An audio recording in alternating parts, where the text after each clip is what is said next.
के अनुसार और उनके श्लोकों के द्वारा पूरे का पूरा एक जो है ना वो प्रोजेक्ट पेश किया है आपके सामने कि पखंडी किस तरह से काम करते हैं।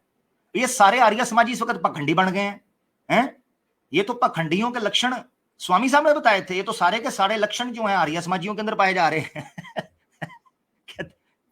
कहते आवाजें हक को एक्सपोज करेंगे। वाह वाह भाई वाह, आर्य समाजियों वाह, तो अड़ी ऐसी थी तैसी। आर्य समाजी की महिला हो या हिंदू की या किसी इस्लामोफोब की, महिला ने उसकी कोख में ऐसी शक्ति ही नहीं है कि ऐसे पुरुष को पैदा कर दे जो आधे हक को आकर उसके साथ बात कर जाए। उसके गर्भ के अंदर वो शक्ति ही नहीं है। कमाल करते हो। अब आधे हक को पकड़ेंगे, फलाना करेंगे हैं। पकड़ लो, मेरा लिंग पकड़ो।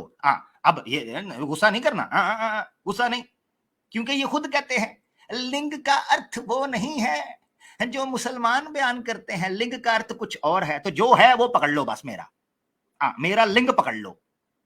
मुझे तो पकड़ नहीं सकते, मेरे लिंग को पकड़ो आर्य समाजियों और उसके साथ झूले लो। अब उसका अर्थ कुछ भी करो, पकड़ना मेरा लिंग ही है। पकड़ते रहो। अब जाओ। अच्छा जी, वापस आ जाएं आपकी स्क्रीन पर। ये दे दिया। अब पूछने वाले ने प्रश्न पूछा, यार उसने देखो ना जी, उसने हवाला दिया, उसने भगवत गीता को सामने रख दिया, श्रीमद् भागवत को रखा और उसने सवाल रख दिया। ये मिड लाइन में देखें, वो कहते हैं जी श्री कृष्ण जी कहते हैं कि जब जब धर्म का लेप होता है तब तब मैं शरीर धारण करता हूं। तो स्वामी जी टिड्डल जी, आप जो बड़बड़ कर रहे हैं अवतार नहीं आता, तो स्वामी जी ये श्री कृष्णा जी गप मार गए हैं। अब ये रेफरेंस मैंने क्यों रखा है? क्योंकि केजीएफ से मिर्चें उठी हैं ना। मसला केजीएफ नहीं है। मसला आवाजे हक है, मसला सुपर चैट है, मसला मुसलमानों के खिलाफ वोट बैंक है, मसला वो व्यूअरशिप है जो एक्स मुस्लिम ले उड़ा। तो उठ पड़े हैं हम श्री कृष्णा का दिफा करेंगे। तुम्हारी ऐसे झूठे हो, फ्राडी, पखंडी, ड्रामेबाज, फ्राडी है, चोर उचक्के। मैं देख रहा हूं सैम भाई भी माशाल्लाह नीचे मौजूद है। सैम भाई आना चाहे तो आ जाए हजरत, मुझे जरा बता दें। आज आपके फेवरेट लोगों की मैं चड्डी उतार रहा हूं। मेरा तो तीर उड़कर इनके स्वामी जी के पिछवाड़े में घुसने वाला है। आप बता दें, आपने कैनन लेकर आनी है या क्या लेकर आना है, जरा बता दीजिएगा। खैर, उन्होंने पूछा जी श्री कृष्णा भी कहते हैं मैं अवतार लेता हूं, उस बारे में क्या कहते हैं? उत्तर चेक करना आर्या समाजी मेरे पुत्र, चेक दिस उत्तर। न्योग पुत्र, चेक दिस उत्तर। मिड के अंदर लास्ट पैराग्राफ, स्वामी दयानंद सरस्वती साहब कहते हैं ये बात वेद विरुद्ध होने से प्रमाण नहीं। चलो जी, रोंदे रहो बह के खसमाणो। श्री कृष्णा के सारे स्टेटस का बेड़ा गर्क कर दिया। किसने? स्वामी दयानंद ने। इससे बड़ी ब्लास्फेमी और इससे बड़े गुस्ताखी क्या हो सकती है कि श्री कृष्णा को आम हिंदू अवतार माने, हाँ जी, विष्णु का अवतार माने, और स्वामी साहब कहें कि श्री कृष्णा जी की या प्रमाण या शास्त्र की ये बात वेद विरुद्ध होने के कारण ये प्रमाण नहीं हो सकती। ये दिफा करेंगे आर्य समाजी। और सुपर चैट के भूखे हैं उल्लू के पट्ठों, पहले यसु की कुत्ती चूना लगा गई है जी, अब ये चूना लगा जाएंगे, तो लगवाते रहो। हमारी दुश्मनी में अगर पैसे देकर ठंड पड़ती है तो दे के देख लो, काम नहीं रुकना। तुम समझ रहे हो हम बॉडी बिल्डर बदल लेंगे, हैं जी, हम गुंडे बदल लेंगे तो काम रुकेगा? बेटा काम नहीं रुकना, डंडा अब तुम्हारे अंदर जाकर रहना है। ये तुम्हारे मुकद्दर में लिख दिया है। तुम्हें मैंने पहले कहा था ये कलयुग का असुर है, तुम पर छोड़ दिया गया है, तुम सुनते ही नहीं। मैंने कहा था छेद है, मेरी को सुनता ही नहीं, कमबख्त। अब आगे सुन लें क्या कहते हैं। वो कहते हैं उसकी वजह क्या है। स्वामी साहब ने कवर करने के लिए कहा, क्योंकि अब श्री कृष्णा के मानने वाली एक बड़ी संख्या में लोग मौजूद थे, तो उन्होंने कहा हो सकता है, अच्छा उधर भी हो सकता है क्या हो सकता है कि श्री कृष्ण एक धर्मात्मा थे और धर्मात्मा होने के कारण वो धर्म की रक्षा करने की बड़ी उनके अंदर एक दर्द था, उनको एक दिल में उनके बात थी। तो उनका ये चाहत थी कि युग युग में वो जन्म लेकर जो श्रेष्ठ लोग हैं, श्रेष्ठों की रक्षा करें और दुष्ट जो हैं उनका नाश करते रहें। ये बात तो हो सकती है, इसमें कोई दिक्कत नहीं। मगर आखिर में क्या कहते हैं, तथाप इससे श्री कृष्णा ईश्वर नहीं हो सकते। अब जो लोग श्री कृष्णा की पूजा करते हैं, हिंदू, उनकी स्थापना करते हैं, उनसे प्रार्थना करते हैं, उनसे उपासना करते हैं, उनकी जो है ना वो इस तरीके की एप्रिसिएशन करते हैं और उनकी मूर्ति बनाते हैं, ये तो कहते हैं जनाब इस तरह का कोई चक्कर ही नहीं है, ये आर्य समाजी है, मैं नहीं हूं। अगर यहीं पर बस होती तो मैं भी चुप कर जाता, मगर मसला इससे आगे है।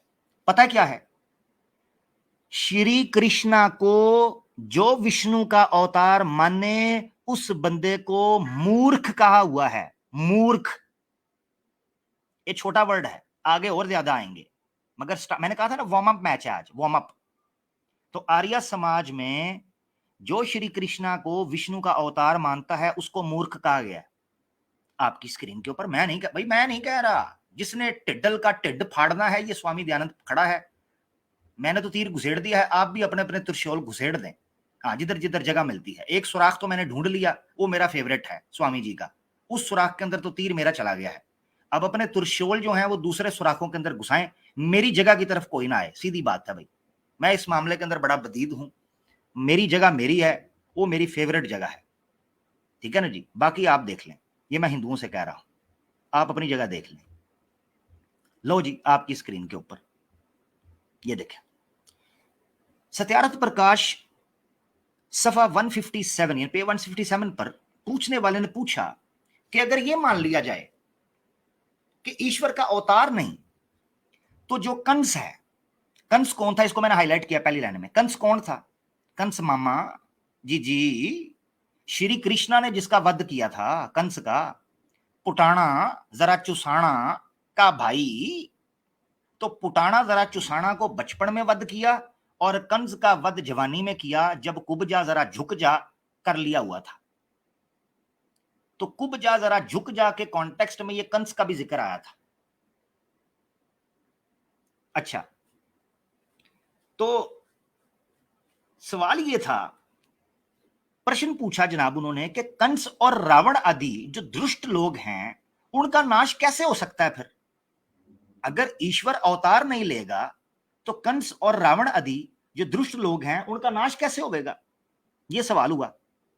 उस सवाल का जवाब देने के लिए उत्तर देखिए जरा, आर्य समाजी नियोग पुत्र, जरा ये उत्तर देखिए, और आम हिंदू को मैं कहता हूं जरा स्क्रीन पर देखिए ये क्या कहते हैं। वो कहते हैं, प्रथम पहली बात तो ये समझ लो कि तू जो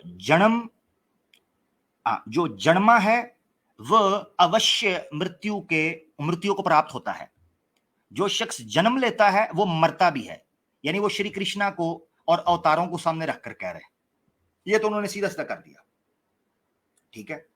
अब वो कहते हैं कि तुम ये जो कहते हो कि ईश्वर को शरीर लेना पड़ता है, शरीर धारण करना पड़ता है सिर्फ इसलिए कि वो कंस को या रावण को मारेगा, उनका नाश करेगा, तो तुम्हारा दिमाग ठीक है?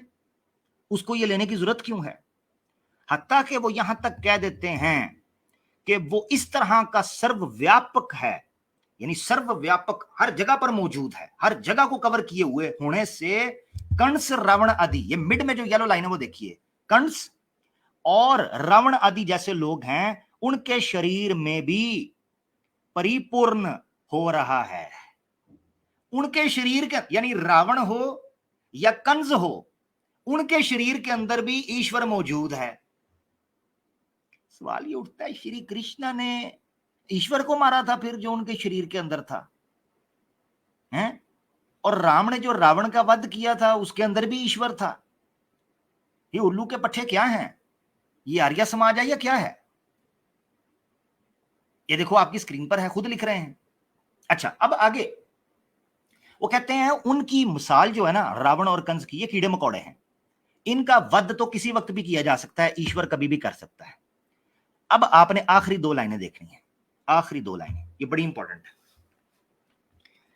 वो कहते हैं जो परमात्मा है और जो सर्वशक्तिमान है, ये जो जात है, इस जात को जब आप ये कहते हो ना कि उसने किसी का अवतार सिर्फ इसलिए लिया था कि वो किसी का वध कर सके, किसी को मार सके, ये बात सबसे खतरनाक बात है। क्यों? क्योंकि आप ये कहना चाह रहे हो कि जब तक वो शरीर नहीं लेता, वो तब तक किसी का वध करने की शक्ति नहीं रखता। ये बात है। और इस बारे में स्वामी दयानंद सरस्वती साहब आखिरी 2 शब्दों के अंदर क्या लिखते हैं? वो कहते हैं जो ये शख्स मानता है कि उसने जन्म लिया और अवतार लिया और वध करने के लिए, ऐसे लोग मूर्खपन से अन्य कुछ विशेष उपमा मिल सकते हैं, विशेष उपमा मिल सकते हैं। क्या मुराद? वो कहते हैं कि ये जो शख्स है, जो ये बंदा बात कर रहा है, इसकी मिसाल मूर्ख बेवकूफ से ज्यादा कुछ भी नहीं है और इसके अलावा इसको कुछ भी नहीं कहा जा सकता। ये स्वामी साहब कह रहे हैं, मैं नहीं कह रहा।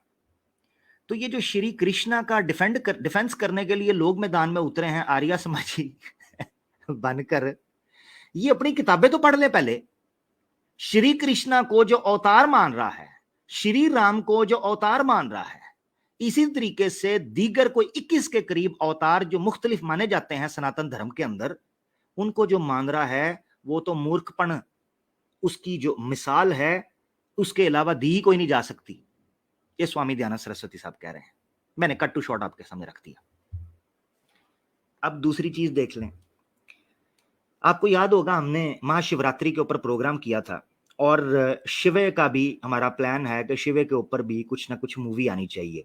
जैसे RRR आई, KGF आ गई, बाहुबली का भी प्लान है और शिवे भी अभी पाइपलाइन के अंदर मौजूद है। बाहुबली जो है उसका भी हमने पोस्टर रिलीज कर दिया था, आपकी स्क्रीन के ऊपर है, दोबारा मैं दिखा देता हूं ताकि आर्या समाजियों के पिछवाड़े के अंदर तीली और आम सनातनी की आंखों से धुआं निकल आए। आंखें मैंने एहतियातन कहीं है, निकलना कहीं और से है। खैर बहरहाल ये स्क्रीन पर देखें आप जनाब, ये आपके सामने क्या चीज पाई जा रही है, बाहुबली का पोस्टर। तो ये याद रख लो, KGF पे भी कहानी खत्म नहीं हुई। अभी हमने तुम्हारे 33 कोटी रगड़ के रख देने हैं। तुम्हारी कोटियां हमने ऐसी कटैया लगाना है, कुत्ते कुत्ती कर देना है। तुम्हारी 33 कोटी को कुत्ते कुत्ती। अब निबड़ते रहो, लेने के देने पड़ चुके हैं, लेने के देने। तो ये तो आने लगी है। मगर आप जरा देख लें, हमने महाशिवरात्रि के ऊपर प्रोग्राम किया था, बड़ी पीड़ाएं, बड़े रोग, बड़ी दर्दाएं, बड़ी आहो बका निकली। आए जी, शिव जी का तांडव डांस लाइव दिखा दिया। आमिर कहता है कि पार्वती, बल्कि वो क्या थी, सती, क्या है यार, वो जो सती हो गई थी बाद में, उसका ड्रामा जो भी हुआ था जनाब, उसको आमिर हक ने लाइव कैमरामैन कोरियोग्राफी सिनेमेटोग्राफी करके दिखा दी, तो हमारे राज खोल दिए। ये देखिए जी, आपकी स्क्रीन के ऊपर आर्या समाजी शिव मत के बारे में क्या कहते हैं, आपकी स्क्रीन पर हम आपको दिखा देते हैं। ये देखें जरा, ये हिंदुओं को मैं कह रहा हूं। और आपको पता है शिव मत के मानने वाले कितनी बड़ी, जिस तरह श्री कृष्णा के मानने वाले बड़ी संख्या के अंदर मौजूद हैं, शिव मत के मानने वाले कितनी बड़ी संख्या में मौजूद हैं। उसके बाद ये देखें स्वामी साहब का ये कॉल पढ़िए, ये आपके सामने सत्यारथ प्रकाश है और इसका सफा बन जाएगा 288, 288 और 287, यानी 287 और 288 आपकी स्क्रीन के ऊपर। क्या कहते हैं? प्रश्न, शिव मत वाले तो अच्छे होते हैं स्वामी जी। बेचारे ने पूछा कि शिव मत वाले तो अच्छे होते हैं। उत्तर जरा देखिए मेरे पुत्र, उत्तर सेकंड लाइन, अच्छे कहां से होते हैं? स्वामी साहब कहते हैं कहां से अच्छे हो गए, शोर डालते हो। अब वो क्या कहते हैं आगे, हाईलाइटेड येलो में, जरा देखिए सेकंड लाइन, जैसा प्रीत मत वैसे भूतनाथ, जैसे प्रेतनाथ वैसे भूतनाथ। अब भूतनाथ आपको पता है कि भूतनाथ किसके बारे में बोला जाता है? ये शिव जी के बारे में बोला जाता है। इनके मानने वाले वो कहते हैं तुम शिव के बारे में कहते हो शिव को मानने वाले अच्छे लोग होते हैं, शिव मत को मानने वाले, वो कहते हैं जैसे भूत प्रेत को मानने वाले, चुड़ैलों को, डाइनों को, काल्पनिक चीजों को, परियों को मानने वाले लोग होते हैं, प्रीत को, भूत प्रेत को, वैसे ही भूतनाथ होते हैं, यानी शिव मत को मानने वाले। अब उन्होंने पूरी की पूरी इसको एक्सप्लेन करके एक्सपोज किया एक चीज को। हमारे जो इंडिया के अंदर मुस्लिम्स रहते हैं या नॉर्मल हिंदू है, उसने तो यकीनन एक जुमला सुना होगा, होता है ओम नमः शिवाय, ओम नमः शिवाय। इसके बारे में स्वामी साहब क्या कहते हैं जरा आप सुनिएगा, इतना बड़ा ये जुमला है। इसके बारे में स्वामी साहब क्या कहते हैं आपकी स्क्रीन। वो कहते हैं जैसे वामर्गी एक पूरी की पूरी आइडियोलॉजी है जिसके ऊपर भी, जिसका खंडन किया है स्वामी दयानंद सरस्वती साहब ने, इसको भी स्किप कर रहे हैं। वो कहते हैं मंत्र पदेश आदि से उनका धन करते हैं, वैसे शिव भी ओम नमः शिव इत्यादि पंचाक्षर आदि मंत्रों का उपदेश करते, रुद्राक्ष भस्म धारण करते, मट्टी के और पाषाण आदि के लिंग बनाकर पूजते हैं। यहां तक जरा सुन लें, क्या कहते हैं वो। कहते हैं जिस तरह से पाखंडी मंत्र पदेश आदि यानी मंत्रों का नाम लेकर, मंत्रों के यानी ये जो श्लोक होते हैं या मंत्र होते हैं, इनके नाम का धन लोगों से भीख मांगते हैं, वैसे ही शिव के मानने वाले भी ओम नमः शिवाय इस तरह के 5 अक्षरादि मंत्रों का उपदेश करते, ये मंत्र वो बोलते फिरते हैं। रुद्राक्ष माला जो होती है वो पहनते हैं, भस्म यानी जो राख होती है धारण करते हैं उसको पहनते हैं, मट्टी के और पाषाण आदि के लिंग बनाकर पूजते हैं। इसी तरीके से मट्टी के और दूसरी इस तरह धातुओं के लिंग बनाकर पूजते ये मैं नहीं कह रहा, ये स्वामी साहब कह रहे हैं। सवाल मेरा ये है कि आर्य समाजी आज मैदान के अंदर उतरकर हिंदुओं का सी क्यों काटना शुरू हो गया है? क्योंकि उसको पता है कि आवाज़े हक के बारे में बोलेगा, ईमान यूनियन के बारे में बोलेगा, हैं जी, सैम स्टेलन और अलीना के बारे में बोलेगा, हैं जी, इस्लाम के और मुसलमानों के खिलाफ बोलेगा तो सुपर चैट भी मिलेगी और जनता भी मिलेगी, इसलिए कर रहा है। वरना उसके बड़े गुरु घंटाल साहब लुंगी शिव मत की और विष्णु मत की उतारते रहे हैं, आगे पेश करूंगा, अभी तो यहां उतार रहे हैं ना जी। तो जरा देखें, आगे सुनिएगा, जरा बड़ी मजे की बात है। तो लिंग बनाकर पूछते हैं, आखिर वाली जो कुछ लाइनें हैं वो आप सुनिएगा। वो क्या कहते हैं? कहते हैं और हर हर बम बम और बकरे के शब्द के समान बड़ बड़ बड़ मुख से शब्द करते हैं।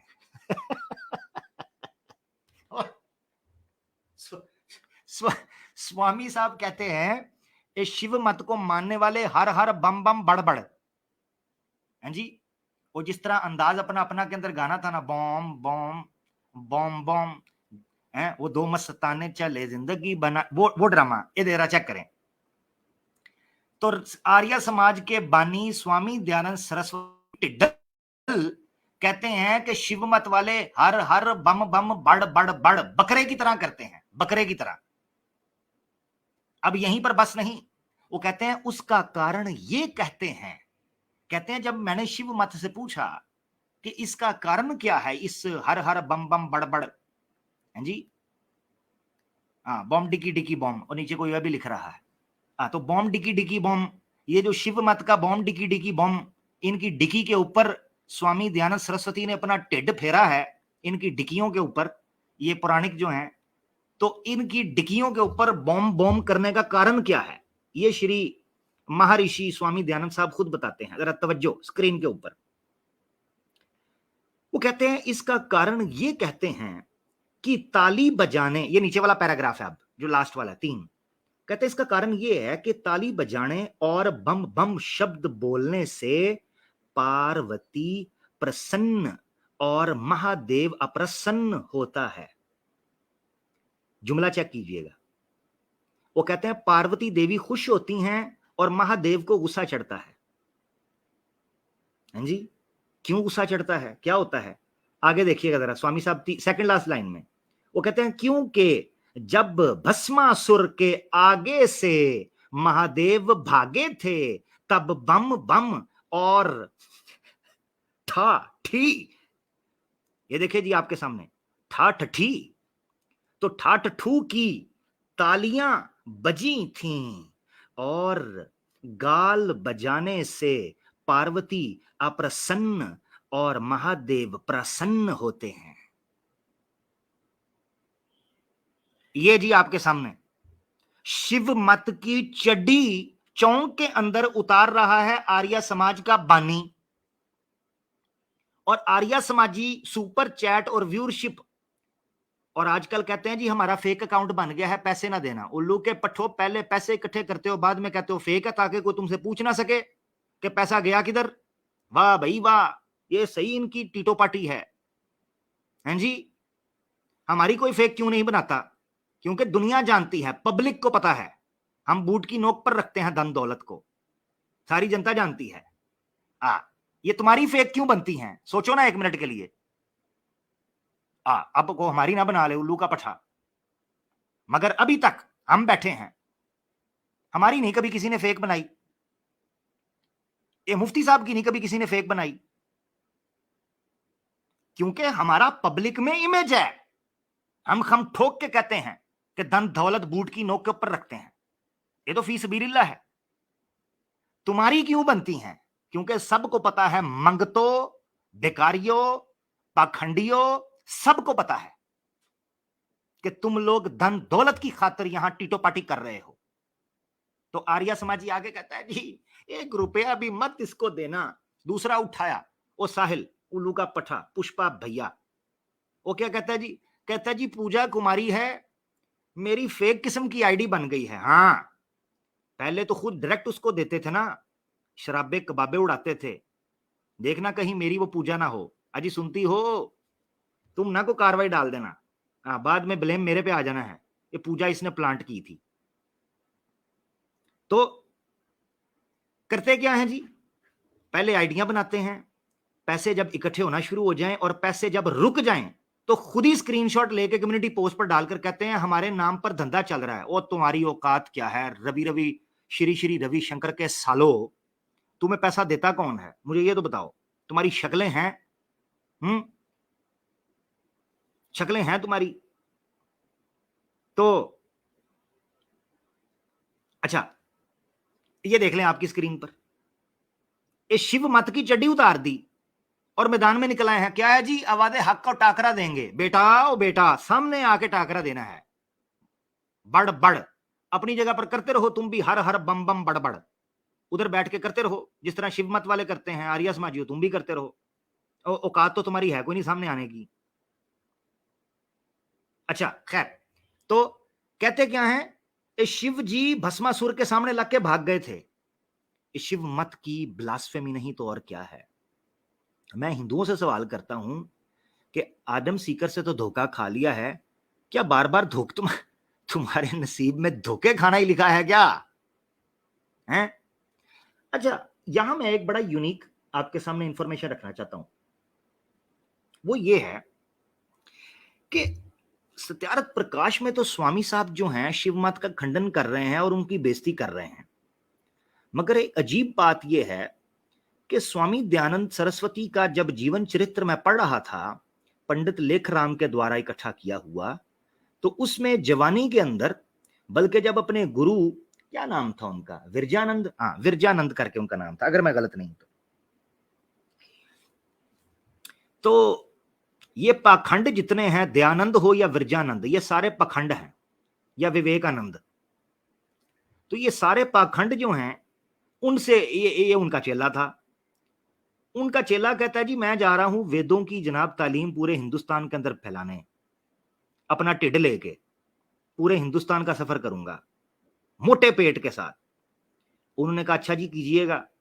अब मजे की बात यह है कि घूमते फिरते ये जनाब जयपुर भी पहुंचे, मुख्तलिफ, आगरा, ठीक है, फिर उधर चले गए, साउथ इंडिया वाली साइड पे भी घूमे, साहिल समुंदर पर भी नंगे घूमते रहे, ठीक है, और इसी तरीके से मुख्तलिफ जगह पर वो गए थे, वहां जयपुर जाना हुआ।